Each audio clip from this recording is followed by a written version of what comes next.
But this idea I'm going to increase my profits by dumping 6,000 people in the street, guys, that's just unethical. It's always funny to me when Dave starts talking about what's unethical. Recently, I came across this article talking about the whole Chris Hogan situation at Dave Ramsey's company, and it revealed some details about Dave Ramsey's company that I had never heard before. What I'm going to tell you will make you laugh, but also be like, WTF. When Chris Hogan admitted details about one of his affairs to company leadership, he said that oral occurred, but not intercourse. Ramsey and other company executives said they don't fire employees for engaging in oral outside of marriage, but only intercourse outside of marriage. So you hear that? All the single folks working at Ramsey Solutions right now, all the single ladies, all my fellas out there, all my bachelors. It's hard for me to take Dave serious as he's talking about these mass layoffs being unethical to increase profits when there's a rule that says if you're not married, you can get some mountaintop, you just can't slap cake. It's interesting that he has an interest in his employees like that. That's all I'm saying. WTF, Dave. If that wasn't enough, let's expand on maybe the definition of unethical. The company fired a male employee whose wife was pregnant after company officials calculated the date of conception was before the couple got married. Tell me more about these mass layoffs being unethical, Dave. If that wasn't enough, another employee female was fired after her boyfriend was reportedly seen walking around her apartment building one morning in boxers. Dave's company is not a church. It's not a nonprofit. It's not a religious agency of any sort. Who's reporting these people? Who's tattling on these people? What kind of culture is going on there? It just screams virtue signaling to me. This video from Dave Ramsey called "This is Why Corporate America Sucks," and he spends the first half talking about how it's unethical for big tech companies to do mass layoffs in order to increase their profits. And while I agree with that, it's very interesting to see Dave Ramsey on this side of things as well. He spends the second half of the video talking about how smaller businesses are better for the worker because they'll treat you right. And then he gives a story about what he would have done during COVID if his business had gone south. But it never happened, and he never ended up doing any of the things in the story he tells you. So if you've seen any of his previous videos, his opinions before have been very much pro-employer. Because for some of these little snowflakes, work at all is unfair. And I want to work from home where I don't really work. But I'm at home and I still collect a check. You can choose your employer. Imagine that. You can just choose to find a place that doesn't suck. Don't gripe and act like the evil corporate man wants me back in the office because he needs to see his cubes filled. This is nonsensical snowflakery. That's a great word. I like that. Yeah, so what it comes down to, Ken, is you're not entitled to anything. It's their company. They can do what they want.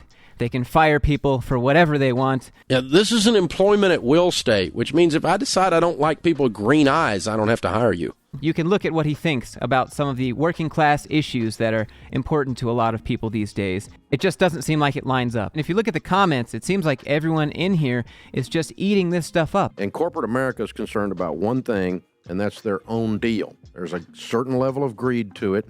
And I've got no love for corporate America. You see, I think most of us can agree with that. I'm on board with that. And it's also very short-sighted because as soon as you want to grow your little business again, you've got to rehire those people that you sacrificed on the altar of stock price. And somebody dumb enough to walk in your doors and work for you again after you pissed on the last bunch. I'm sure you know this. I don't know why you didn't say this in the video, but they just don't rehire. And they just make everyone now do 3 people's jobs for the price of 1. If they do rehire, they rehire a smaller amount of those same positions for way under what they were paying those same positions before. Yahoo announced February 9th, 20% of its staff, 1,600 employees laid off. Zoom. How the crap is Zoom losing money? See, during the pandemic, these companies overhired, and now they just have a bunch of people left and not enough work. Industries that were booming have now started to shrink back down a little bit. Thus, the mass layoffs. Good old PayPal, not your pal. Got them. So COVID hit, we lost like tens of millions of dollars of revenue instantaneously. We, of course, had, like everybody else, our team goes home for about 60 days. We weren't sure if our revenues were if we're going to keep enough revenues to make payroll without hitting our cash. And as long as we can keep enough revenue coming in and pay everybody, we're going to do that. If we can't, then we've got a pile of cash here, and we're going to start burning that cash. When the cash gets down to where there's almost none of it left, the first people to not get paid is going to be leadership. Then if that doesn't work and we don't turn it and somebody doesn't get paid, we're going to offer you guys the chance to not get paid for a while until we can turn this. But we will not be announcing layoffs today. This is the perfect use case for the phrase, Cool story, bro. Because that's all it really is. He told his employees that if they didn't have enough revenue, but they did have enough revenue, that if they didn't, the first people to take a pay cut would be leadership, but that didn't happen either. And then after that, he would graciously extend a furlough to you instead of laying you off.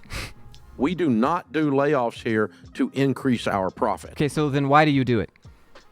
Because some of the reasons, I mean, why are you watching what your employees doing? If they're not damaging your brand, their job, themselves, anyone else, why are you watching? Why are you peeping? You're just a private business. It's weird. When the bean counters and the lawyers are running the company, that is the beginning of the end, baby. Because now all we're trying to do is keep Wall Street happy. We're trying to keep stock price up when our sales are down and we suck at running our business. And when you do that, it's an artificial thing. It's a temporary thing. And it's a Band-Aid on a leaking ship. And you are doing it on the backs of families. The people you fired for those other reasons also had families, and some of them had children, and that doesn't apply anymore unless it's for profit. Then it's unethical, right? Like, otherwise you're just enforcing your moral code, and it's 50 team members. We know the husbands. We know the wives. We know their dogs. Yeah, you do. Apparently you do. And you know if they have their boyfriends back at their house walking around in their boxers or not, right? Like, you see, you do know your employees as a small business, especially yours, clearly, as you admit here. We know their kid's name. We're not going to put those people on the street. We're going to take a hit first personally. I'm not going to make an extra $1 million at Ramsey that I take home and I lay people off. Greed, bad, but all this other stuff that I do, totally normal. Go talk to small business people. Most of them are going to treat you like family. Well, I don't know if they have the benefits package. Let me give you a benefit. They're not going to screw you for profit. That's a benefit. I mean, no, they're probably not going to do a mass layoff at a small business. But what they will do, let their company get acquired by a huge company that will then do a mass layoff. 100,000 views on this video, and I understand why everyone agrees. Like, just go look at his other videos and see his other takes on things and how he has treated some of his employees already. And I must reiterate, his company's not a church. His company's not a religious organization or a nonprofit. It's just a regular old private company. Anyways, guys, if you enjoyed this video, click that like button, click that thumbs up button, leave a comment, let me know what you think. I'll link this video as well. And if you have anything you'd like me to take a look at on the channel, you can email it to me, Instagram, Discord, however you want to do it. Happy to take a look. Having said that, I hope everyone is doing well, and I'll see you all very soon.